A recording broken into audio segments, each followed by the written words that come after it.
All right, we just got some big news out of Kentucky. Steve Kornacki is still at the big board. Steve, what's the latest? Yeah, our decision desk has now made it official, and they are comfortable declaring that Andy Beshear, the Democratic incumbent governor of Kentucky, has been reelected, that he will defeat his Republican challenger, the sitting attorney general, Daniel Cameron.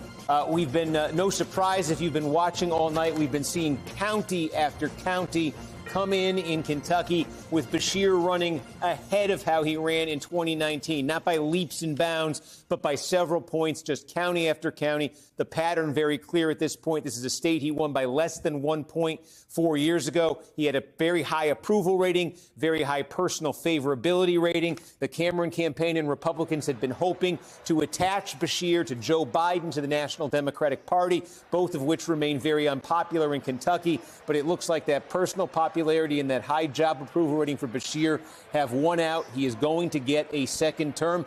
He's the second Beshear to get a second term as governor of Kentucky. His father was a two-term governor as well, not that long ago.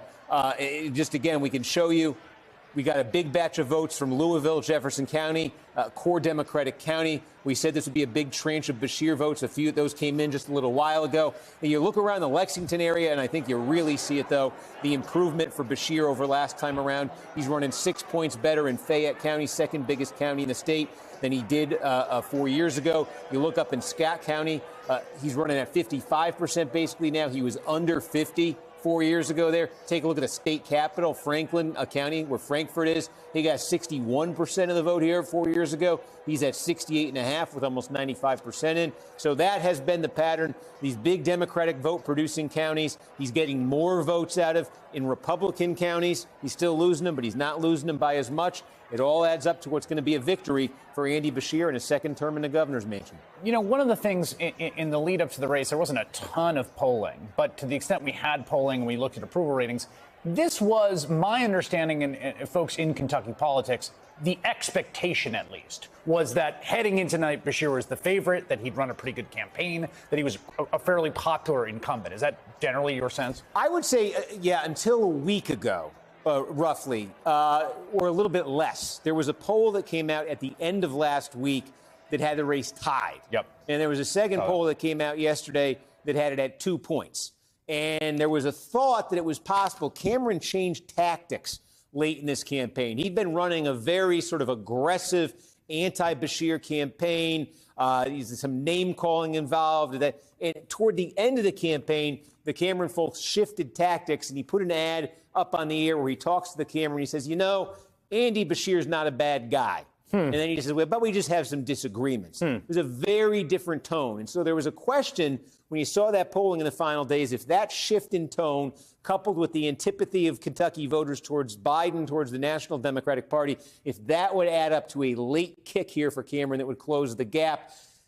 It may end up closing the gap to a degree that he doesn't lose this thing by what it looked a month ago like he was going to lose it by, but it certainly wasn't enough to get him over the top. Yeah, it's also interesting. They really did. I mean, I saw some of the ads. I saw the campaign spots. There really was a focus on Joe Biden. There really was like Andy Beshear is Joe Biden's buddy. Andy Beshear and Joe Biden. That was a central thrust, which does not appear to have been effective, at least not to get him over the hump for victory. Steve Kornacki, thank you very much.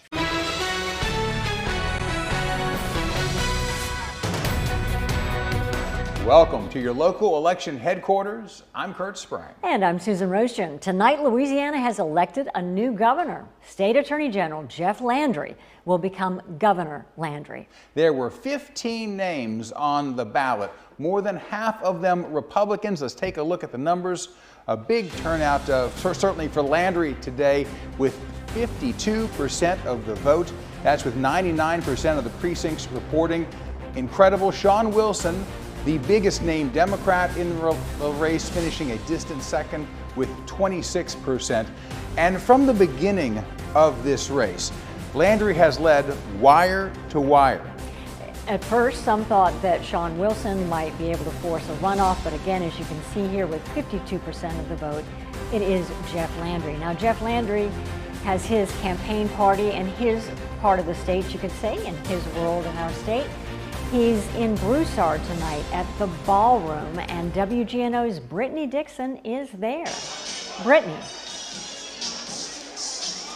Yeah, Kurt, Susie, you talk about a good showing for Landry, and that's something that we've been talking about all week has been an issue. We did not expect to see a lot of people come out to the polls today because we really didn't see a lot of people come out at all during early voting, but it proved to be, no matter how many people did come out to the polls, that was enough for Jeff Landry to take Louisiana's next top governor seat. Now, when we caught up with him on the campaign trail earlier this week, he told us he knew very well that a runoff was likely, and he didn't care who was on the ballot. He said it would give him more time to campaign, but he didn't need it. He told us there are 3 fundamental things that he plans to fix now that he's become governor, and that's crime, education, and the economy. He says he knows there are issues with infrastructure in our state and other problems that need to be fixed, but he says unless we fix those 3, there's really not much else we can think about until those are solved. He had a lot of people to thank tonight.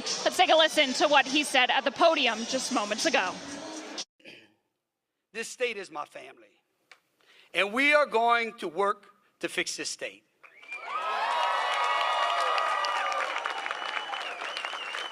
Because you know why? Because that's what families do. Because we hold our families and our friends close. And then finally, it's country. When you think about a country, our country is our state is our community. And we have traveled all around this state. Big cities, small towns, and we have absolutely seen the greatness of the people of this state. And tonight's election, make no mistake about it, it was historic. It was a clear signal.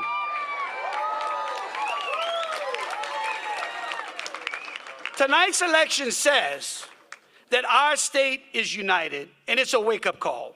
It's a message that everyone should hear loud and clear, that we, the people of this state, are going to expect more out of our government from here on out. You heard him right there. He said it. Louisiana is acting as a family tonight. He says you can see how united Louisiana is from those numbers at the polls. He also ended his speech at the podium by saying Louisianians want to reject the past and embrace the future, and that's what he plans to do. I'm going to send it back to you guys in the studio so I can find him and ask him about some issues that are important to us here in Southeast Louisiana. We'll look forward to your follow-up report. Brittany Dixon live for us in Broussard at a victorious Jeff Landry campaign. Well, Governor Reeves will serve another term after defeating Brandon Presley. Yeah, 12 News senior political correspondent Richard Lake was at the governor's watch party and has more on the victory. Speaking to a packed crowd in Flowood, Governor Reeves celebrated his victory, keeping Republican control in the governor's mansion for yet another 4 years. This victory actually is more than just who will occupy the governor's mansion over the next 4 years. It's really about the direction that our state will go over the next 4 years. Mississippi has momentum. Governor Reeves staved off one of the most well-funded Democratic candidates for governor in Brandon Presley. Governor Reeves says today was a resounding message from voters. Do you want Mississippi to continue to have conservative views and conservative values and conservative beliefs, or do you want to turn our party over to the National Democrat Party? And I believe that the people of Mississippi made a resounding statement tonight that the liberal policies of the Democrat National Committee are not going to fly in the great state of Mississippi. Former Governor Haley Barbour is expecting even more successes in the next 4 years. What Tate is committed to is we're going to take the success of the last 4 years and we're going to multiply them. And that's what a governor being reelected should do, and he'll do it. The focus now moves to what the last term of Governor Reeves' leadership will look like. We're going to work together with our legislative leaders to continue to invest in our people, job creation, to continue to invest in workforce development and workforce training. That's really what we're going to focus on over the next 4 years. And we're going to continue to focus on lowering taxes for Mississippians over and over and over. Reporting in Jackson, Richard Lake, 12 News.